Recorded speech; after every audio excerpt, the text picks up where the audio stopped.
لوگ کہتے ہیں جی نماز میں خشوع خضوع نہیں آتا، ہماری سمجھ نہیں آتی. وائی؟ بیکاز ہم کوشش نہیں کرتے سمجھنے کی. That is very unfortunate on are part. آج کے دور میں ہم فیس بک پڑھ رہے ہیں، آل کائنڈ آف لٹریچر پڑھ رہے ہیں، واٹس ایپ پہ چیزیں شیئر کر رہے ہیں، جوکس دس دیٹ. کیا ہم نے ایفرٹ کیا کہ ہم یہ سمجھیں کہ بسم اللہ الرحمن الرحیم کا مطلب کیا ہے؟ پورے قرآن کی تو ہم بعد میں بات کرتے ہیں.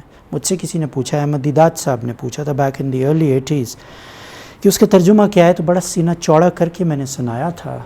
شروع کرتا ہوں میں اللہ کے نام سے جو بڑا مہربان نہایت رحم والا ہے. جنرلی یہی ڈیفینیشن ہم سنتے ہیں. So he was really surprise. He said بیٹا 19 الفابیٹس کا یہ چھوٹا سا مجموعہ ہے بسم اللہ. تھوڑی عربی جانتے ہیں آپ؟ I said yes, I am a student of Arabic. اسم نام کو کہتے ہیں عربی میں، بے جب اس کے ساتھ جڑ گیا، بسم اللہ، اللہ کے نام کے ساتھ جو رحمان الرحیم ہے. نہ اس میں شروع ہے نہ اس میں ہے. 19 الفابیٹس میں اگر میں نے اپنی مرضی سے ترجمے میں چینج کر دیا تو پھر آئی ایم شیور قرآن کو سمجھنے میں بڑی دقت ہوگی.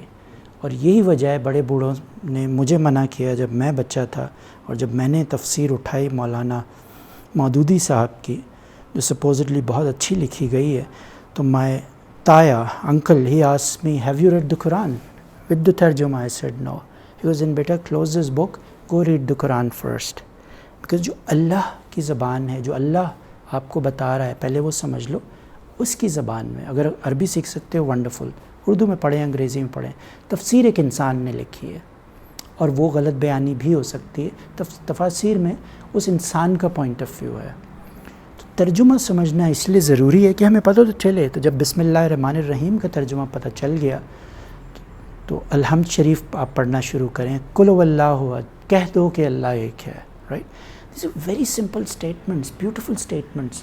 بٹ انفارچونیٹلی ہم چونکہ مجھے نوکری کرنی ہے، مجھے پڑھنا ہے، مجھے پیسے کمانے ہیں، تو ہم یہ جو میسیج ہے اللہ تعالیٰ کا، چاہے وہ تصوف ہو چاہے اسلام ہو فار دیٹ میٹر، وہ ہم پیچھے چھوڑ دیتے ہیں. ان لوگوں کے ہاتھ میں انفارچونیٹلی ہم نے دے دیا ہے جو اپنی دکانیں چلا رہے ہیں.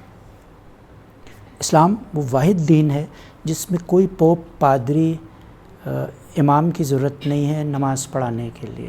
نماز آپ اور میں بھی پڑھا سکتے ہیں، مرد حضرات، لیڈیز کے لیے ممنوع ہے. nobody is stopping us from doing that. ہمارے نکاح پڑھانے کوئی اور آتا ہے، ہمارے جنازے پڑھانے کوئی اور آتا ہے، ہم پڑھا سکتے ہیں.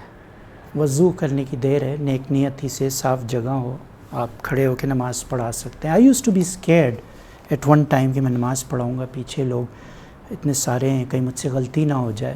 لیکن once you start doing that, it is no rocket science. یہ بالکل ایسا جیسے آج میں آپ کے سامنے کھڑا ہو کے ان موضوعات پہ بات کر رہا ہوں، یا ہمارے کوئی بھی ٹیچر سائیکالوجی کے یا کمپیوٹر سائنس کی کلاس میں ہمیں پڑھا رہے ہوتے ہیں.